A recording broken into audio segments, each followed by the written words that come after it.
하나님의 말씀을 봉독하겠습니다. 오늘 함께 나누실 하나님의 말씀은 마가복음 1장 21절부터 28절까지의 말씀입니다. 신약성경 54면 마가복음 1장 21절부터 28절까지의 말씀을 대독합니다.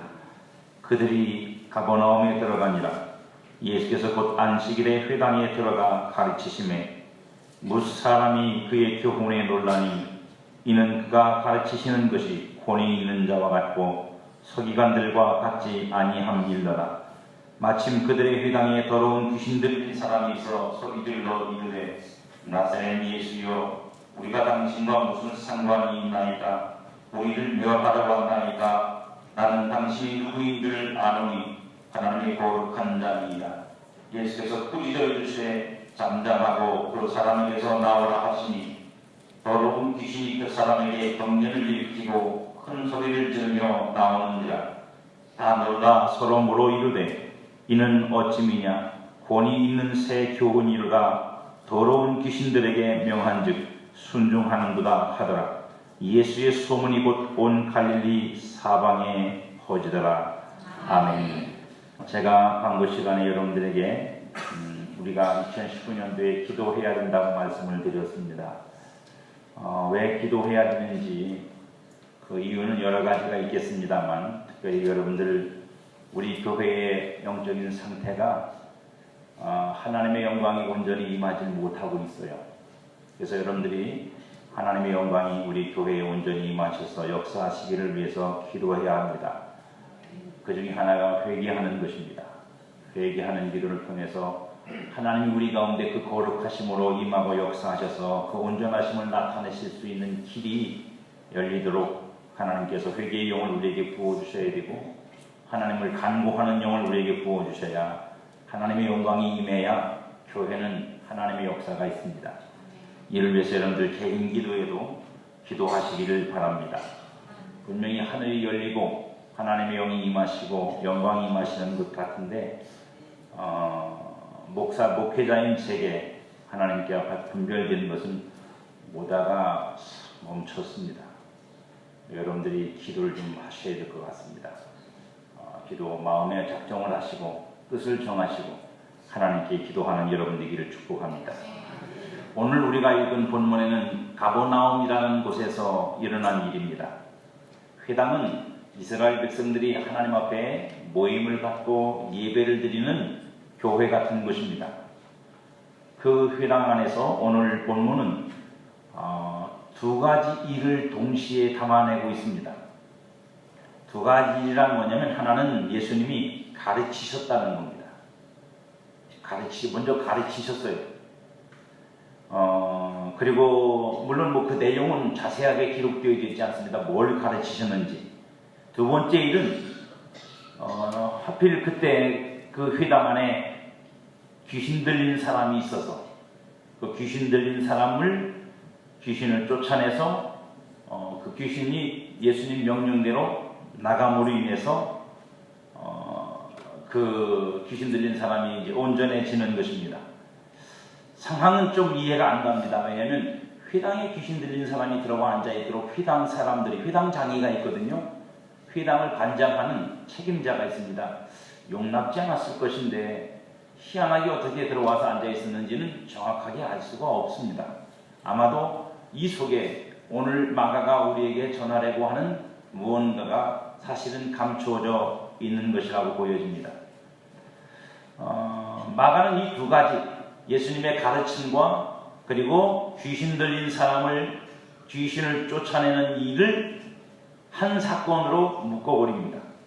그리고 무엇을 가르치셨는지는 설명하지 않지만 그 뒤에 나타난 귀신이 떠나가는 사건을 통해서 우리에게 가르쳐주고 있는 그 사람들, 가르침을 받고 그 회당의 모임에 있었던 사람들의 반응을 통해서 그 두 사건이 어떻게 연결되어 있는지를 우리에게 설명해 주고 있습니다.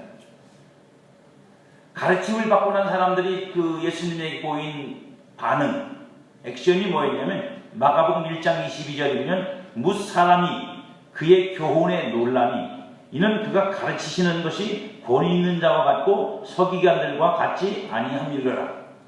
예수님의 가르침을 들었는데 이게 서기관들처럼 이게 시원찮은 게 아니라 뭔가 대단한 권위가 느껴졌고 그 말씀, 가르침을 듣는 자기 자신들에게 뭔가 다가왔고 충격이 왔다는 뜻입니다. 그래서 놀랐다는 거거든요. 그래서 놀랐다는 말, 그리고 권위 있다는 말을 사용합니다. 그런데 예수님이 그 다음에 더러운 귀신 들려있는 사람을 명령하여 그 귀신이 순종해서 나가는 결과가 나오자 그들이 보인 리액션을, 그 표현 반응이 뭐냐? 똑같습니다. 마가복음 1장 27절에 보니까 다 놀라 서로 물어 이르되 이는 어찌미냐? 권위 있는 새 교훈이로다. 더러운 귀신들에게 명한즉 순종하는도다 하더라.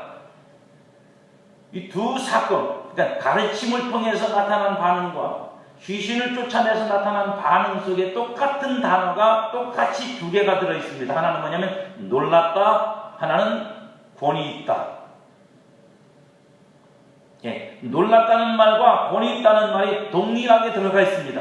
그러니까 이 회당에 있던 무리들은 예수님의 가르침을 들은 것과 귀신이 쫓아나가는 것을 보면서 똑같은 걸 느낀 거예요. 똑같은 걸 경험했고 똑같이 그걸 받아들였습니다.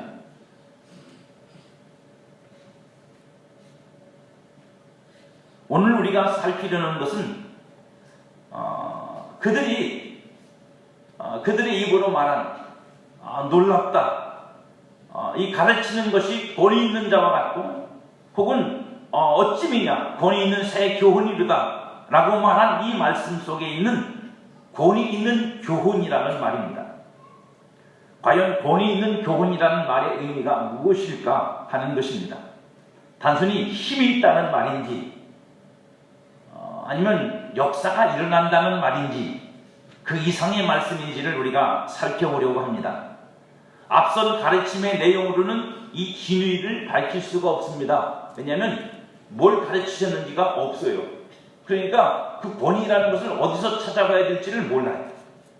내용을 봐야 참 내용이 그럴듯하다, 내용이 참 세다, 그래야 권위를 따지는데 내용이 전혀 없어요. 가르친 내용은 없으니까 똑같은 권위를 느꼈던 다른 사건, 다시 말하면 귀신 들린 사람을 명령하여 귀신이 떠나게 하는 이 사건을 통해서 우리는 예수님의 가르치심이, 예수님의 그 말씀이 왜 권위 있는 교훈인지를 확인할 수 있습니다. 마가도 우리에게 그 사건을 통해서 바로 그것을 설명하려고 하는 것 같습니다. 그럼 권위 있는 교훈이란 말의 의미를 더 정확히 이해하기 위해 우리는 더러운 영 쫓아내는 과정을 좀 더 살펴보아야 할 것입니다. 먼저 더러운 귀신 들린 사람이라는 말을 생각해 봅시다. 이 표현을 그대로 직역하면 어떤 말이냐면 더러운 영 안에 있는 한 사람이라는 뜻입니다. 우리가 보통 귀신 들린 사람이라는 말인데 그 말을 그러니까 말 그대로 헬라어 말을 그대로 직역하면 더러운 영 안에 있는 한 사람. 근데 성경의 표현은 아주 재미있는 어떤 법칙이 하나가 있는데 그게 뭐냐면 어떤 존재가 어떤 다른 존재 안에 있다는 말을 쓸 때는 그걸 뒤집어 사용해도 동일합니다. 내가 주 안에 있다는 말은 주님이 내 안에 있다는 말하고 같은 거예요. 그죠? 그러니까 한 사람이 더러운 귀신 안에 있다, 더러운 영 안에 있다는 말은 다른 말로 뒤집어 놓으면 더러운 영이 한 사람 안에 들어가 있다라는 말과도 동일한 말이에요. 우리말 번역이 들린다라는 말을 썼는데 여러분들 들린다는 말은 여러분들이 잘 아실 겁니다. 들린다라는 말의 의미는 그 말이 우리에게 부여된 의미는 뭐냐면 그 사람이 더러운 영이 그 사람 속에서 그 사람을 사로잡고 있는 상태를 설명하기 위해서 들린다는 말을 쓴 거예요. 귀신이 들렸다. 그러니까 들어가 있다는 표현으로서만이 아니라 들어가 그 사람을 사로잡고 귀신이 지금 그 사람을 붙잡고 움직이는 상태가 되었다는 뜻입니다. 더러운 영이 사람의 인격과 사고방식과 삶을 지배하고 있는 상태를 우리에게 설명해 주려고 들림이라는 단어로 번역을 한 것입니다. 그러면 더러운 영이 무엇일까요? 뭐 어렵지 않은 표현이긴 합니다. 우리가 보통 여기서 또 더러운 귀신이라고 표현하고, 사실은 귀신이라는 말은 우리 한국식 번역이고요. 그냥 이 원어대로 말하면 그냥 영입니다. 영, 프리마. 그러니까 더러운 영이에요. 사람들을 자신 안에 있게 하고, 또한 자신이 사람들 속에 있어서 사람을 다스리고 통치하고 지배하는 그 무언가가 사람 안에 있다는 뜻이에요. 그래서 그 사람들을 사로잡고 그 사람들을 움직이고 그 사람들을 통제하고 그 사람들을 지배하고 그 사람들을 통해서 일하고 역사하는 것, 말하고 표현하고 살도록 만드는 무언가가 사람 속에 들어있는 것입니다. 그걸 영이라고 표현하고 있는 거죠. 왜냐하면 인간은 영을 통해서 존재하는 존재. 영이 없어지면 뭐가 되죠? 여러분, 영이 없어지면 뭐가 돼요? 우리가 보통 영혼이라고 그러잖아요. 여러분, 영혼이 여러분한테서 없어지면 뭐가 돼요? 그래서 못 돌아가시는 거예요. 그걸 깨달아야 돌아가실 수가 있어요. 영혼이 없으면 시체지 뭐예요. 여러분 몸에서 영혼이 빠져나가면 시체죠.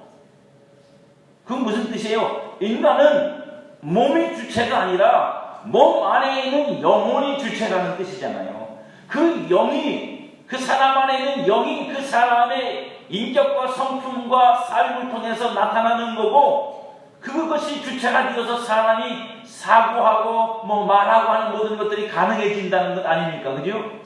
만약에 여러분들의 말이 여러분 안에 있는 어떤 존재로부터 나오는 게 아니라 입술에서 나오는 거라면, 말 안 들으면 말을 잘못하면 어떻게 해야 돼요? 예? 어떻게 해야 돼요? 좀 죄송합니다. 조동아리를 때리면 돼요. 왜요? 얘가 말하는 건데 얘 말 안 들으니까 얘 때리면 되잖아요. 그래서 가끔가다 그런 분들이 있어요. 자기가 말 실수지 않고 이렇게 들리는 분들. 얘가 말했나요? 자기 속에서 말했지. 얘 두드려야 소용없어요. 안 고쳐집니다. 말하는 나를 고쳐야지. 그렇죠? 말하는 나를 고쳐야지, 나는 안 고치고 얘만 팬다고 되는 게 아니잖아요. 그러니까 여기서 말하는 더러운 영이 그를 사로잡고 있다, 그 사람 속에서 더러운 영이 역사하고 있다라고 하는 그렇게 표현되어 있는 인간의 존재 안에서 인간을 그렇게 움직이고 사로잡고 통제하고 지배하는 것, 그것이 무엇일까라고 하는 것입니다. 예수님은 이것을 죄라고 말합니다. 인간 안에서 인간을 지배하고 인간을 종으로 삼아서 죄의 종이 되게 만드는 것, 그게 죄라고. 요한복음 8장 34절에 보면 예수께서 대답하시되 진실로 진실로 너희에게 이르노니 죄를 범하는 자마다 죄의 종이다. 여러분이 주인이면 죄 안 짓고 싶으면 안 져야죠. 그죠? 그러면 여러분이 주인인 거예요. 죄가 종이고. 하지만 죄를 안 짓고 싶은데도 죄를 안 질 수 없게 되면 그거는 죄가 주인입니다. 여러분이 주인이 아닙니다. 여러분 인생이. 여러분 몸도 여러분 주인이 아닌 거예요. 생각도 여러분이 주인이 아닌 겁니다. 입술도 여러분이 주인이 아닌 거예요. 마음도 여러분이 주인이 아닌 거예요. 다른 누군가가, 무언가가 그 안에서 주인 노릇하고 있는 거예요. 그게 바로 죄라고 하는 거죠. 바울도 동일한 말씀을 합니다. 로마서 5장 21절에 보니까 이는 죄가 사망 안에서 왕 노릇한 것 같이, 여기서 왕이랍니다. 죄가 어떻게 한다고요? 죽음을 전제로 해서, 죽음을 가지고 우리 위에서, 우리 안에서 왕 노릇을 해서 죄가 시키는 대로 산다. 죄가 시키는 대로 산다. 또 로마서 6장 17절에 보면 하나님께 감사하리로다 너희가 본래 죄의 종이더니 그랬어요. 예수 믿기 전과 예수 믿고 난 다음의 차이를 설명하는 거죠. 예수 믿기 전에는 죄의 종으로만 살았습니다. 근데 예수 믿고 난 다음에는 죄의 종이 아니라 우리는 하나님 앞에서 그죠? 의의 종이 되죠. 의의 종이 됩니다. 그래서 의가 우리 안에서 우리를 통제하고 지배하고 다스리고 그게 바로 하나님의 나라가 우리 속에서 역사하는 것입니다. 그러나 여전히 또 죄를 짓지요. 이 둘이 우리 속에서 우리 인간의 존재 안에서 성도 안에서 사실은 많이 싸우고 다툽니다. 그 결과 사람 안에서 나오는 것들이 모두 더러운 것뿐이라고 주님이 말씀하세요. 마가복음 7장 20절로 23절까지의 말씀에 보면 또 이르시되 사람에게서 나오는 그것이 사람을 더럽게 하느니라. 속에 곧 사람의 마음에서 나오는 것은 악한 생각 곧 음란과 도적질과 살인과 간음과 탐욕과 악독과 속임과 음탕과 질투와 비방과 교만과 우매함이니 이 모든 악한 것이 다 속에서 나와서 사람을 더럽게 하느니라. 그럼 이 모든 것을 만드는 것은 뭐예요? 죄입니다. 그리고 그 죄를 가지고 우리를 통제하는 건 물론 사단입니다. 오늘 본문에서 우리가 놀랄 일이 있습니다. 놀랄 일이 있다는 것은 뭐냐면 예수님께서 귀신 들린 사람을 이렇게 지목을 해서 야, 너 귀신 들렸으니까 너 이렇게 나와. 내가 너를 쫓아내리라. 이렇게 하신 게 아니에요. 그냥 예수님은 가르치셨어요. 예수님은 가르치셨다고요. 말씀을 가르치셨어요. 내용이 뭔지는 모르는데 말씀을 가르치셨어요. 말씀을 가르치셨는데 더러운 영이 알아서 튀어나온 거예요. 내용상 그래요. 본문의 내용상. 가르치시고 나니 마침내 그곳에 귀신 들린 사람이 있더라. 예수님이 그 사람한테 먼저 어떻게 행동을 하신 게 아니라 귀신 들린 사람 속에 있던 그 귀신이 먼저 그 사람의 입을 통해서 자기를 먼저 드러내버렸다고요. 그러면 우리가 이해할 수 있는 것 중에 하나는 뭐예요? 그 영이 그 사람 속에서 왜 그 사람 밖으로 자신의 정체를 드러낼 수밖에 없었냐? 라고 하는 거잖아요. 무엇 때문이에요? 그 앞에 무슨 일이 있었다고요?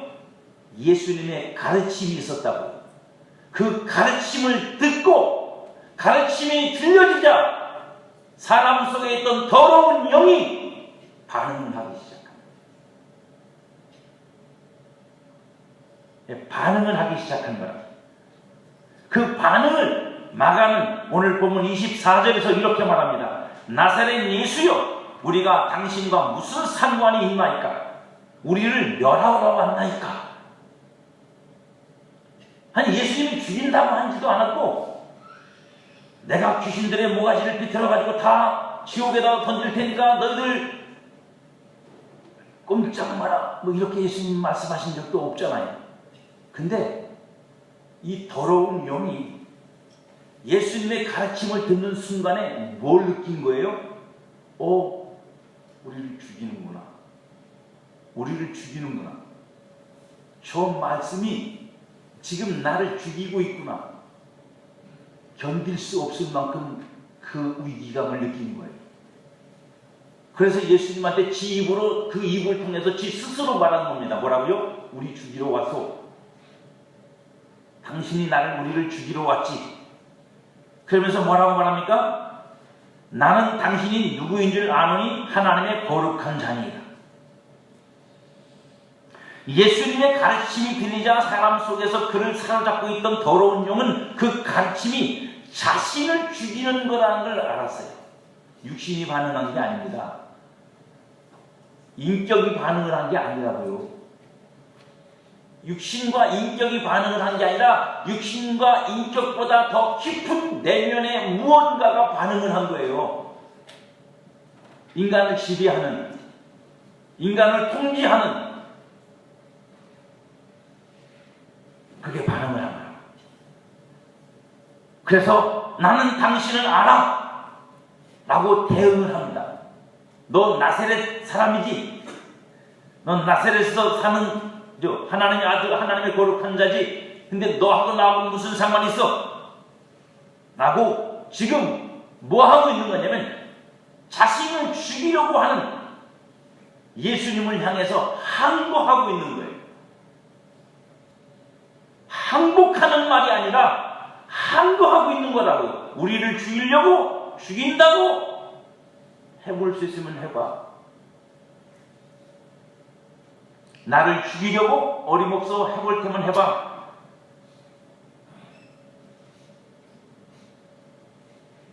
라고 이 더러운 영이 반응을 합니다.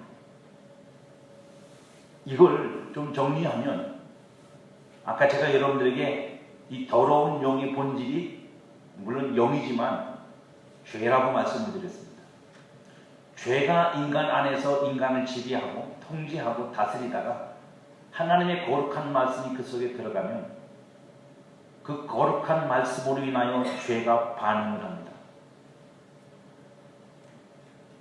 죄로 인해 부패하고 타락한 마음과 사고방식과 사상은 진리의 가르침, 거룩한 말씀의 가르침, 하나님 나라의 가르침을 거역하고 거절하고 대적하죠.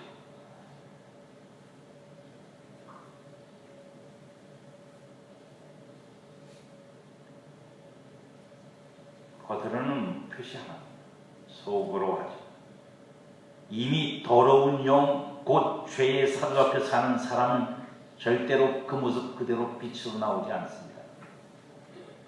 그 안에 빛이 비추어도 숨어버립니다. 시간이 없는데 말씀을 드려야 될까 말까. 금요기도 시간에는 내가 교조차가 말씀을 드립니다. 전에 제가 섬기던 교회에 한 장로님이 있었어요. 오래 신앙생활 하시는데 은혜를 못 받아가지고 저도 고민이 돼서 어떻게 하면 은혜를 받게 할까 고민하다가 제가 사용한 방법은 뭐냐면 시기 질투를 이용해서라도 은혜를 받게 하자. 제가 목사라 그런 마음을 먹고 새로운 성도, 남자 성도한테 열심히 기도를 해줬습니다. 이렇게 남자 성도가 조금씩 은혜를 받아가는 것 같으니까 이 장로님이 셈이 났던 거예요. 그래서 잘 안 오시던 분이 기도회를 하는데, 저희 그때는 이제 일주일 동안 집중 기도회를 했거든요. 기도회를 하는데 이 일주일을 꼬박 참석을 하시더라고요. 그래서 잘됐다 싶어가지고 그냥 시간마다 가가지고 그냥 안수를 해주죠. 안수를 했어요. 안수를 해보면 압니다. 이 은혜가 들어가는지 안 들어가는지. 근데 처음에 이제 돌덩이처럼 봤더니 하루 지나고 이틀 지나고 3일 지나니까 이제 흔들리기 시작하더라고요. 4일째 되니까 은혜가 임하기 시작합니다. 5일째 되니까 조금씩 뛰더라고요. 그러고 나서 이제 곧 겨울이 됐어요. 성탄절이 돼서 성탄절에 이제 송구영신 예배가 돼서 송구영신 예배 드리기 전에 기도를 해주면 이제 기다려야 되잖아요. 기다리는 동안에 나와서 이제 간증하고 찬송하고 이런 거 시켰어요. 그랬더니 그 장로님이 나와서 마이크를 잡고, 그분이 어떤 분이냐면 자기가 찬송 잘 부른다고 해서 왜 찬송을 어떻게 잘 부르냐 했더니 자기가 노래 많이 불러봤대요.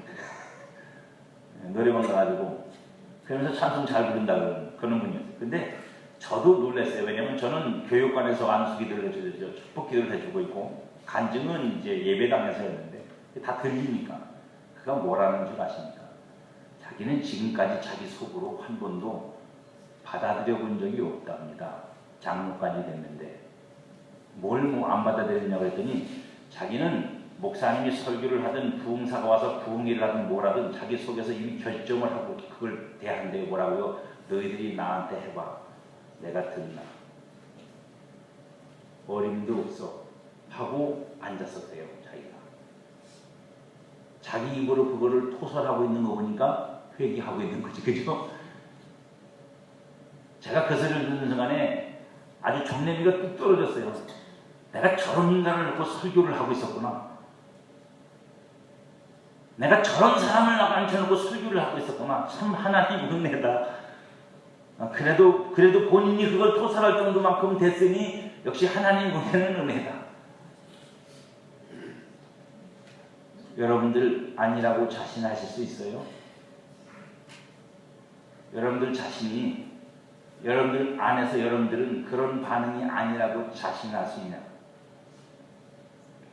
죄가 우리를 그렇게 만드는 겁니다. 예수님은 이 더러운 영을 꾸짖어 그 사람에게서 나가게 하시죠. 꾸짖었다는 것은 예수님의 가르침이 사람들의 속에 숨은 죄를 드러내고 책망했다는 것이고, 거룩한 말씀으로 그 사람 속을 채우니까 그 더러운 죄가, 거룩한 말씀이 자리를 잡으면 더러움은 그 자리에 더 이상 있을 수가 없는 거예요. 공존할 수 있는 게 아니거든요. 거룩한 영만이 더러운 영을 쫓아내는 겁니다. 더러운 영을 쫓아내는 건 힘의 문제가 아니라 깨끗하냐 거룩하냐의 문제예요. 왜? 더러움은 거룩함으로만 이길 수 있는 거예요. 그래서 주님께서 죄의 종이라는 말씀을 하시면서 그 죄의 종된 자리에서 너희가 자유해지는 비결이 뭐냐라고 말할 때, 요한복음 8장 32절에서 이렇게 말씀하세요. 진리를 알지니 진리가 너희를 자유롭게 하리라. 무엇으로부터요? 죄로부터. 진리는 무슨 말씀이에요? 하나님의 거룩한 말씀이에요. 그 하나님의 거룩한 말씀이 들어와야 내 안에 있던 죄가 형성해 놓은 모든 사고, 가치관, 생각, 판단, 이 모든 것들이 어떻게 된다고요? 쫓겨나간다고요. 그것들이 무너지고 부서지고 깨지고 그것이 사라지고 하나님의 나라의 가치관과 하나님의 나라의 것으로 내 안에 말씀을 통해서 다시 세워지는 겁니다. 말씀의 꾸짖음이 사람 안에 있는 죄성을 책망하고 마음에 숨은 것들을 드러내어 거룩하게 할 수 있는 유일한 방법이에요. 히브리서 4장 12절부터 13절에 보면 하나님의 말씀은 살아있고 활력이 있어 좌우의 날선 어떤 검보다도 예리하여 혼과 영과 및 관절과 골수를 찔러 쪼개기까지 하며 또 마음의 생각과 뜻을 판단하나니 지으신 것이 하나도 그 앞에 나타나지 않음이 없고 우리의 결산을 받으실 이의 눈앞에 만물이 벌거벗은 것 같이 드러나리라. 말씀이 하시는 일입니다. 하나님의 말씀, 진리의 말씀, 거룩한 말씀이 우리 속에 들어올 때 우리 안에 있던 죄가 드러나고 그 죄로부터 내가 깨끗해져요. 해방받아요. 자유를 누려요. 그래서 권위 있는 말씀, 그래서 그 거룩한 말씀, 생명의 말씀이 제대로 우리 속에 들어오면 회개를 하면서 기쁜 거예요. 내 심령이 살아나는 걸 느낍니다. 내 죄를 깨닫고 발견하면서 행복해지는 거예요. 왜요? 내가 그것으로부터 해방을 받으니까요. 노임을 받았잖아요. 찢겨지잖아요. 그 말씀의 가르침이 바로 마가가 말하는 하나님 나라의 통치의 역사입니다. 권위 있는 가르침이란 하나님의 말씀이 우리의 삶에 치열하게 끈질기게 세밀하게 적용되어서 우리를 지배하고 우리를 가두고 눈을 가리고 세상의 영을 따라 세상 풍속을 따라 살게 하는 이 악한 영의 가르침과 영향력에서 우리를 해방시키는 것입니다. 그래서 권위 있는 거예요. 그냥 이렇게 살아야 돼 하고 끝내는 게 아니라 그 가르침이 우리 안에 들어와서 우리를 바꿔놓는단 말이에요. 우리를 회개하게 만들고 돌이키게 만들고 우리를 고치고 새롭게 하시기 때문에 권위 있는 말씀이에요. 회당에 있던 사람들에게는 그것이 충격으로 다가와요. 충격으로요. 자기들을 가르쳤던 다른 선생들과 다르게 그 선생들의 말은 뭐예요? 한 귀로 듣고 한 귀로 흘리고 자기들 생각과 이성으로만 그래요 맞아 그러고 말하는데 예수님의 말씀 가르침을 듣고 나니까 그 영혼의 충격이요. 이 세상의 영과 내 안의 죄성이 만나 가치관을 만들고 그 잘못된 가치관이 양심을 만들고 인격을 만들고 사고방식을 결정하고 우리 행동을 산출하는 것에서 말씀이 이런 것들을 하나하나 지적하고 꾸짖고 고치고 치유하는 역할을 한다는 말이에요. 그렇게 해서 그 권위 있는 말씀으로 내가 변하는 것, 내가 새로워지는 것, 그게 바로 신앙입니다. 그게 바로 신앙입니다. 예수님의 가르침이 권위 있는 교훈인 것은 바로 그 가르침이 더러운 영에 사로잡힌 우리를 해방시켜주기 때문입니다. 마침내 하나님의 나라의 가르침에 순종하는 상태가 되도록 우리를 만드는 거예요. 순종해라, 순종해라, 순종해라, 순종해라만 말하는 게 아니라 마침내 순종할 수 있도록 우리를 만드신다. 말씀의 가르침으로 임한 하나님 나라의 다스림을 마침내 받게 된다는 뜻입니다. 그것이 곧 변화를 만들어내는 매개체가 되는 것. 여러분, 그래서 우리는 사람이 아니라 말씀의 꾸짖음을 들어야 됩니다. 말씀으로 내 안에 죄의 더러움이 책망을 받아야 돼요. 이거 듣기 싫어서 그런 설교를 하지 마세요. 그런 눈빛으로 쳐다보지 마세요. 말씀으로 내 안에 세상 영들이 만들어낸 사고방식과 가치관과 양심들이 망치로 얻어맞듯이 얻어맞아야 돼요. 충격을 받아야 됩니다. 그래야 여러분과 제 안에 주인이 바뀌어요. 그래야 주인이 바뀌어요. 그래야 여러분 안에 통치, 방식, 곧 삶의 법이 바뀌어요. 예수 믿고 예수 믿은 지 오래됐는데도 삶이 안 바뀌는 이유는 여전히 내 안에서 주인 노릇하는 게 주님이 아니기 때문입니다. 말씀의 가르침으로 내 안에 더러운 영이 아직 떠나가지 않았기 때문이다. 바울이 이 시대를 향하여 경고합니다. 디모데후서 4장 3절과 4절에 보면 때가 이르리니 사람이 바른 교훈을 받지 아니하며 귀가 가려서 자기의 사욕을 따를 스승을 많이 두고 또 그 귀를 진리에서 돌이켜 허탄한 이야기를 따르리라. 자기 사욕을 쫓아서 자기가 듣고 싶은 소리만 들으려고 하는 걸 바울은 뭐라 그러냐면 귀가 가렵다 그럽니다. 아주 간질간질한 소리만 듣고 싶은 거예요. 자기 영혼을 살리는 소리가 아니라 자기 자신을 변화시켜 하나님 앞에 온전한 사람으로 세우는 소리가 아니라 자기 욕심을 채우고 자기를 즐겁게 하고 자기를 재밌게 해줄 소리만 듣고 싶어 하는 것이 이 시대랍니다. 그러면서 디모데에게 아주 엄하게, 디모데는 제자이면서 교회를 담임하고 있는 목사였으니까 가르치는 사람이니까 아주 엄하게 명령조로 말합니다. 디모데후서 4장 1절, 이게 앞에 있고 이럴 것이다가 뒤에인데 제가 뒤집어놓고 설명하는 거예요. 하나님 앞과, 이걸 잘 들으세요, 살아있는 자와 죽은 자를 심판하실 그리스도 예수 앞에서 그가 나타나실 것과 그의 나라를 두고 엄히 명하노니. 앞에 설명이 길잖아요. 근데 그 긴 내용도 되게 살벌하잖아요. 이유가 있어요. 왜요?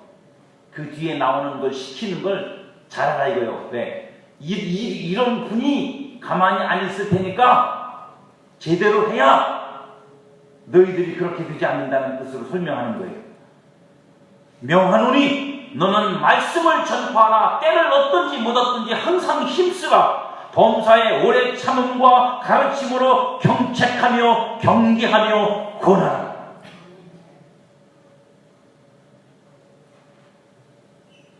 내버려 두지 말라는 겁니다.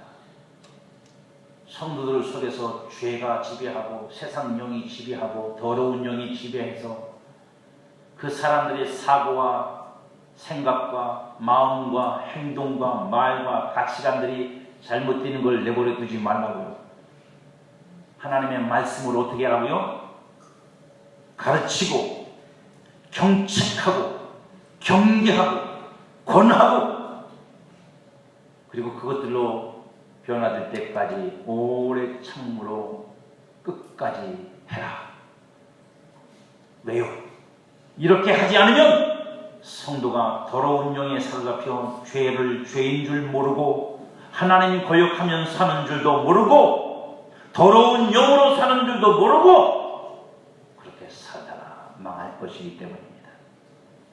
우리의 깊은 곳에 숨겨진 진리를 대적하는 견고한 진과 더러운 영의 열매를 맺는 쓴 뿌리가 말씀으로 판단받고 나타내지고 드러내져서 고쳐지지 않으면 우리는 거룩한 하나님의 나라의 다스림을 받을 수가 없습니다.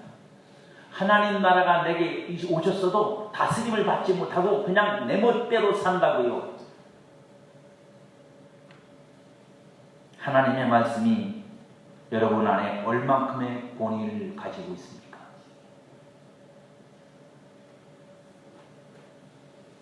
하나님의 말씀이 여러분 안에서 얼만큼의 권위를 가지고 있습니까?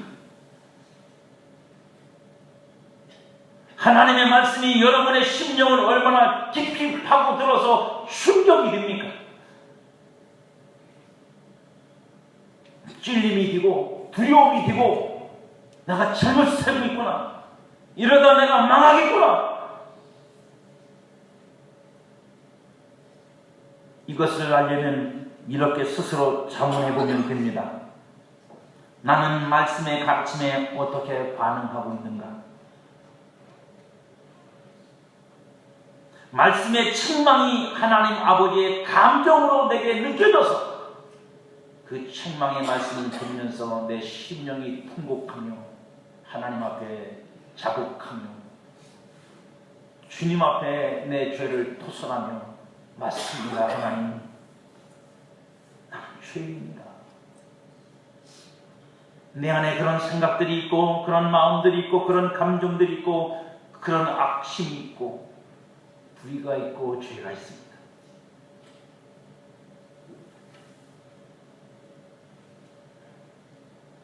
그리고 그래서 나는 무엇이 변하고 새로워지며 무엇으로부터 내가 해방을 받았고 자유로워졌는지를 살펴보십시오. 누가 여러분을 통치하고 있습니까? 누가 여러분을 다스리고 있습니까? 무엇이 여러분들을 움직이게 만들며 여러분의 삶의 가치관을 정하게 만들고 여러분들이 어떤 일을 결정할 때 나는 하나님의 말씀을 따라 말씀이 내게 명령하신 것 따라 나는 이렇게 하고 이렇게 살아야 돼. 그것이 내 안에 말씀을 주신 분의 명령이고 그분이 그 말씀으로 오늘로 나를 통치하심으로 나는 그 통치를 따라 오늘을 살아야 돼 라고 통치를 받고 계십니까? 주님의 말씀이 나를 꾸짖어야 내가 살고 주님의 말씀이 교회를 꾸짖어야 교회가 삽니다.